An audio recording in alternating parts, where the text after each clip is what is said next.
Mock draft 2.0. Let's just get right into it. Let's roll. Let's go. Hey, and as we wait for our pick, just a reminder, everybody, come talk with us on Mondays at 6 p.m. to talk Vikings football. This is going to be a crazy offseason.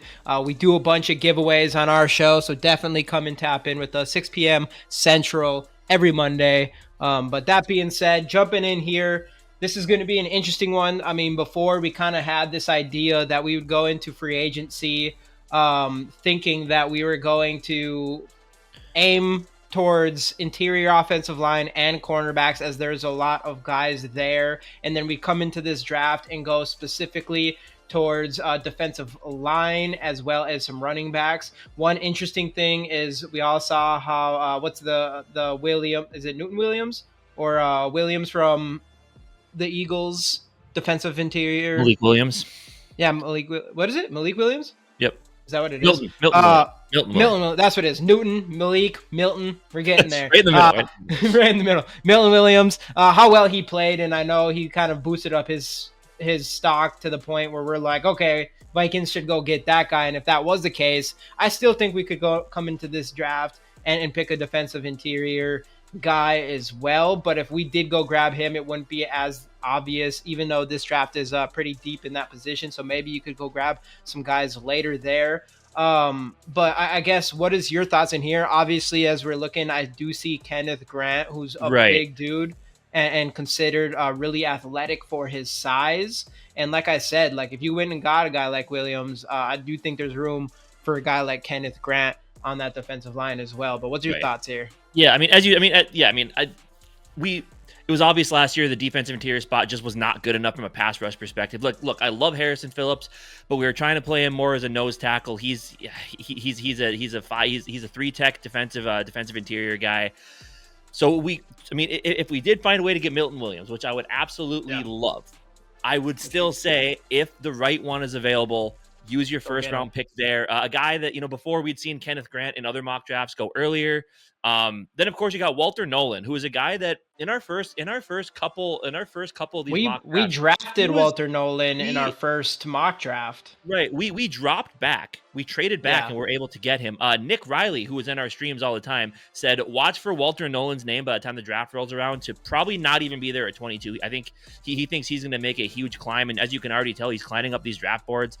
At this point, he had a hell of a Senior Bowl. Yeah, absolutely. And with the combine still come up, his name could even get better. But if we're sitting in this spot, I understand only 4 draft picks at 239. For some reason, the PFF simulator is giving us a 7th round comp pick. We're probably not going to have that. Maybe we'll just use that later, just for funsies, to grab some random that's just sitting there. But at this point, I understand the idea of trading back and getting more draft capital. But if the Vikings found themselves in this spot, we have to take Kenneth Grant here. I mean, this is a guy who is projected to go much earlier than this. I doubt in the real draft he's going to be here, but we got to follow what the simulator says. In my mind, I don't even care what the trade back offers are here. I'm grabbing Kenneth Grant right now. Yeah, Kenneth Grant is a guy who he's kind of going all over the place. I don't really know where to expect him. I'm assuming he'll be a first round pick. A lot of people had him go. Some people said he think that he could be like top 15, easy, top even like at like 10 or something like that. And then other people might not even look at him as a first round talent in general. I do think he came into college and everything like just this big defensive interior guy with great he wasn't able to really show his pass rush ability, but a lot of pass rush potential. And like they say that he's an absolute beast, an absolute monsterly and athletic for his size. And I do like the sound of that. He's a guy that has a potential to be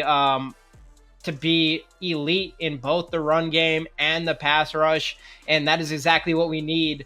Is a big guy in the middle who can probably do it all. And that's the reason why I like Grant a lot. I feel like we couldn't pass him up. Before clicking on him, though, I just want to see what's below. Last time we did pick Hampton, which obviously in a draft we could probably wait later to go running back here. I just want to see like interior offensive line. You see Tyleik Williams making his way up. You got Barron, people like a lot. Guy we've taken before. So before people get mad at us, and I know there's going to be people who's like, we need to fix the interior. We need to fix the interior. As according to this, you don't see that first guard until Tyler Booker. towards in the middle of the second round here. So that being said, I do think we still get interior offensive line during the free agency. I'm with you here. We have to pull the trigger on Kenneth Grant. Yeah. Which, by the way, I think I did see a mock draft that did have us that had Tyler Booker as a first round pick. So who knows? By the time the draft rolls around, he might even end up not being available where we've seen him before. But who knows there? But definitely, I'm all in on Kenneth Grant here. I mean, look, like you said, Kenneth Grant, a guy that a lot of people figured could be a top half of the first round type guy. And getting him at pick 24, a position of need, plus he's still pretty much best player available. That scenario would be literally unpassable for Kwesi, and there's no way you could screw that pick up. Yeah, a lot of people think Kwesi would, but I do not believe that he would screw that up if that's what it came to. Yeah, speaking of that, there's a lot of people on the no extend Kwesi. I am not with those people. I get his drafting, but this guy has an incredible plan. The plan has came to fruition to this point, even without great draft picks.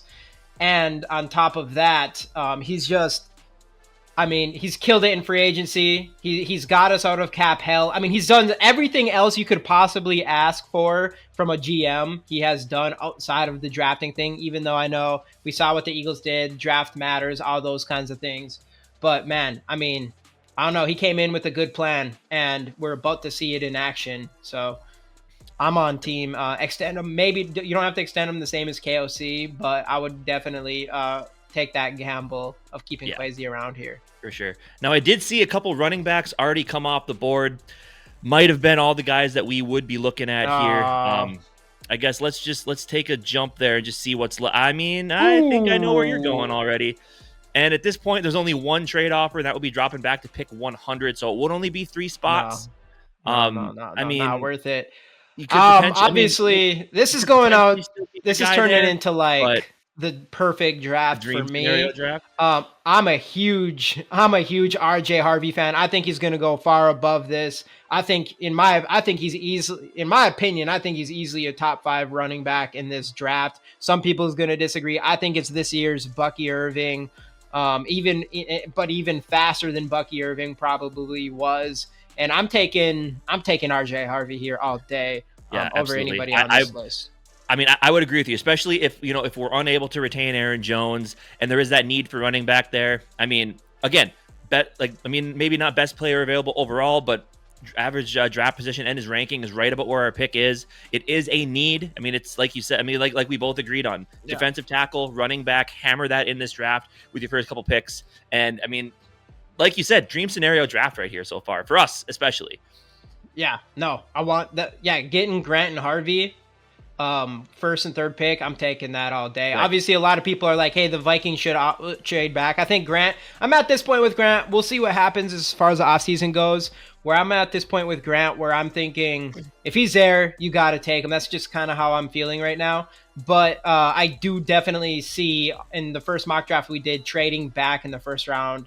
For sure, could be a real possibility and would not be a bad play regardless, because this is deep in an interior offense or a defensive interior line and as well as running back. So hammer two needs early on, and at this point, honestly, now you just kind of fill in guys where you kind of see fit. And Quinn Ewers would be an interesting pick here. he really would be, absolutely. But I guess let's just look at some other positions of need here. I mean, interior offensive line is something. Luke that a lot of us are kind of talking about here. Let's click see what we on got. Solid pass blocker. I like that. Solid run blocker. Gave up no sacks this year in 447 pass block snaps. 6'4", 323. I mean, I've seen all I need to see. Let me go check out that. Check out Seth McLaughlin. Obviously, we have another pick coming here. I'm convinced. I like that pick. I say pull the trigger. Yeah.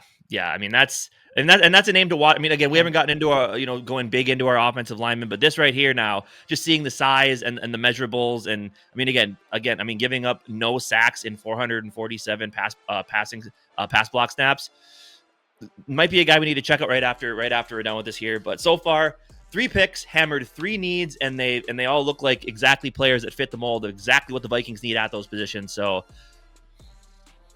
man, I mean, if we're looking for a title for this one, dream scenario mock draft might just be it. So far. No, I'm just really what we liking want here. it. And again, Atlanta. figure Oh, wait, one of these. pause it real quick. Pause it. I didn't have Look enough at this. time. I apologize. Move up real quick. Look at this straight BS coming up here. Up, right there. That forfeited pick should be ours. That should be at least Vikings right there. That's crazy. Yeah, what kind of bullshit was that? Funny stuff. Anyway, now we are sitting here at our next pick, which it won't for some reason let me scroll up to it, but whatever. So I guess, now we just, again, so pick 161 is probably going to be our last pick. 239, for some reason, they gave us that compensatory pick when I don't actually believe that we're going to end up having that.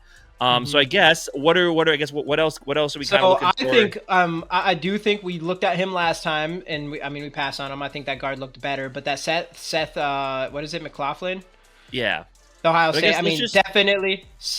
Definitely a center is still in this. Like, we're thinking if we're gonna make a guess, we're going into the free agency, gonna grab an interior offensive line. That's most likely gonna be a guard. I would not be surprised, regardless of what anybody wants, if we just don't have a choice but to bring Bradbury back. And it would be nice to leave the draft with at least some potential to take that spot over, since I know how everybody feels about him. So I think there is a name. There is a name that I do want to bring up, and my Gopher fan's going to come out here. Cody Lindenberg, straight up Minnesota kid. If you want to look at PFF stuff, pass rushes, whatever, run defense grade, solid. 6'3", 240, heart and hustle guy. Look, linebacker overall, yes, we have Cashman, we have Ivan Pace, but depth-wise, we have a couple undrafted guys. Kamu had some solid games, also some not-so-solid games. And outside of that, there's not a ton at that middle linebacker, inside linebacker spot. So I'm going to throw it out there. Get us a gopher in this draft. Get us Cody Lindenberg. Pair him up with his boy Blake Cashman. Let's roll. Yeah. Well, be careful with the pair him up thing. Ivan Pace Jr. is the guy there. I don't expect anybody to hop him. I don't expect anybody to hop Cashman. Obviously, not a position of need in my opinion whatsoever compared to some of these other guys on this list. But you don't see a lot of Gophers coming around our pick here, and obviously we've had a good draft up to this point. We can be a little biased in this one. I'll let you take. I don't know tons about Cody Lindenberg, but if you like him, hey, I'm down for it. But also, I did see another. I can't remember. I think it might have been NFL.com mock draft or The Athletic or something that they did a full on mock, and Denzel Burke was a guy that we took exactly in this spot. Cornerback is honestly a sort of a position of need for us. Well, definitely. 6'1", right now it really is. But 6'1", 193. 2 interceptions this year, I believe. See, I'm not 100% sure if that means that he gave up 2 touchdowns or if he scored 2 touchdowns. Kind of a high passer rating when thrown at, but he did have a solid season last year. Completion percentage against was pretty trash. Yeah, so honestly, look, I love me some Cody Lindenberg. I'm feeling a position of need here. I'm fine going Denzel Burke, grabbing us a corner in this spot. Yeah, the thing is we know exactly what we need this offseason. We know, and by this point, we'll know exactly what we need in the draft. And yes, best player available is going to still be important, but this draft, it feels more go for your positions of need more than best player available type of draft. And that's why I'm like, we just got to fill out on depth here, I think. Yeah, so I'm cool. I'm cool going corner here. Look, you get yourself a corner prospect. Rumors are circulating that maybe Byron Murphy is not a lock to be on the team next year, that he might end up walking. Obviously, we both love, hope we go after DJ Reed, Travarius Ward to pair with Mekhi Blackman, hopefully see some more Nudie McLaughlin snaps. But you can never have enough corners, as we found out last year. So, look, love you some Cody Lindenberg. I'm cool with going Denzel Burke. Let's do it. Positions of need all around. This bad boy up. And then pick 239. We'll just see what's left. But now, if possible, I do want to get my gopher here. We'll see. That's fine. We'll see what's out there. I want to go quarterback. I want to see if he made it. He might not have made it. He didn't make it. Wow, someone grabbed Max Brosmer, huh? Interesting. All right. Maybe you didn't scroll down low enough. Max Brosmer, man. He got some hype from Senior Bowl. He got a combine invite. He might end up being a big deal. You never know. But I guess let's just kind of. Again, we're probably not going to have this pick. Let's just click on the first offensive lineman that we see. He is 6'3", 290, kind of light, Run solid blocker. run blocker, decent pass Really nice blocker, run depth. blocker. Jackson Pull the State, trigger. Jack State. Screw it, why not? Yep. And random extra pick. Like, The who best college in all of football college. Grading. All right, let's how we see, do here? Let's Ooh, see we earned what a they reward. gave us here. Fuck Oh, they yeah. gave us something else. They would have. They gave us a move they would have made instead of drafting RJ Harvey, Mello Dotson. Yeah, whatever. they can go suck a fat one. Whatever. Grade wise though, so lowest grade we got was a B Harvey. for grabbing Denzel Burke. Overall grade A-. Look, if this is the way this Nice. draft turned out for the Minnesota Vikings, I would be a happy I'm man. happy. I'd be very happy. I'm Absolutely. very happy. So let us know your guys' thoughts. What would you have done differently? Would you have made some trades? Would you have picked some different players? Let us know down in the comments. Like and subscribe, and we'll see you guys on the next one. Go Vikes.